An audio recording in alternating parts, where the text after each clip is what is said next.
নলবুড়ি গ্রামীণ হসপিটালে আসলাম আমি, ভাঙুর 1 নম্বর ব্লকের মধ্যে এটা পড়ে। হসপিটালের পরিস্থিতি কোন জায়গায় দাঁড়িয়ে আছে, স্টাফ কি আছে, কত পাচ্ছে, কি সুযোগ সুবিধা আছে, কোন জায়গায় গ্যাপ আছে, সেই বিষয়ে সব আমাদের আলোচনা হলো।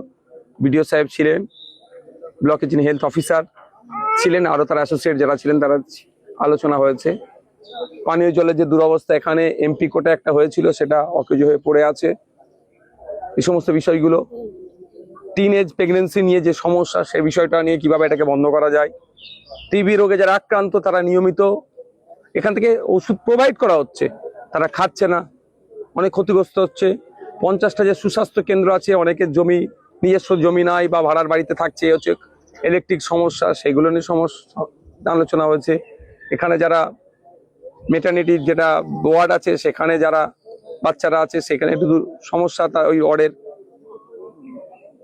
মেল ফিমেল ওয়ার্ড এক জায়গায় হয়ে যাচ্ছে, কমন বাথরুম হয়ে যাচ্ছে, এগুলো যাতে এক্সটেন্ড করা যায়, মানে বিল্ডিং এক্সটেন্ড করে এগুলো করা যায়, সেই বিষয় নিয়ে আলোচনা হয়েছে। এখানে সিজার হয় না, যা নর্মালে, নালে সিজারের প্রশ্ন হলে রেফার করে দেয়, ফলে সমস্যা হয়, যেখান থেকে প্রায় 30 কিলোমিটার দূরে যেতে হয়। সেই বিষয়টা কিভাবে সুরাহা করা যায়, আনুষঙ্গিক বিষয় নিয়ে আলোচনা হয়েছে। বেশ কিছু দাবি দাবা উঠে এসছে, এবং কর্মচারীদের ক্ষেত্রেও, নিয়োগের ক্ষেত্রেও যেগুলো যা ছিল, সেগুলো নিয়ে অনেক আলোচনা হয়েছে, ফ্রুটফুল আলোচনা হয়েছে। আগামী দিনে এই নলমুড়ি ব্লক হসপিটালটাকে, যেটা গ্রামীণ হসপিটালটাকে আমরা আরো উন্নততর কিভাবে করা যেতে পারে, সেই নিয়ে চর্চা হয়েছে। এখানে শুধু ভাঙড়ের মানুষ নয়, ক্যানিং পূর্ব পশ্চিম প্রায় 6টা আশপাশের বিধানসভার মানুষ এখান থেকে প্রথম ট্রিটমেন্ট নেওয়ার চেষ্টা করে। ফলে এখানে যদি হেভি ট্রিটমেন্টের আমরা একটা অ্যারেঞ্জ করতে পারি, প্রায় 30 বিঘা জমি আছে হসপিটালটা, আগামী দিনে এটা সরকার চাইলে মেডিকেল কলেজও করতে পারে।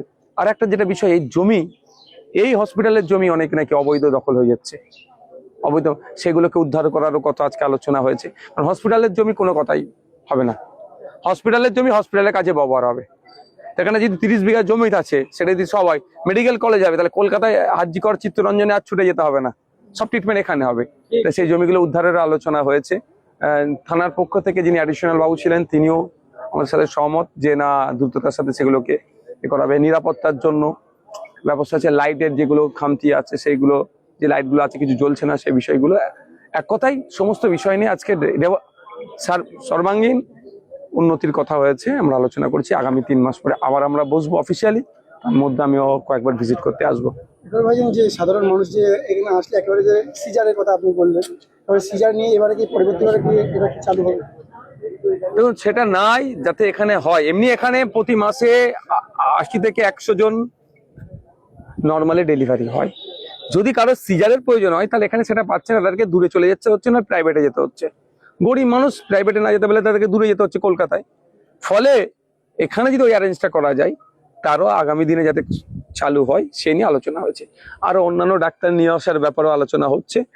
তার জন্য যে ক্যাটাগরি আছে, সেটাকে আপগ্রেড করতে হবে, কিভাবে আপগ্রেড করা যায়, সে নিয়ে আলোচনা হয়েছে।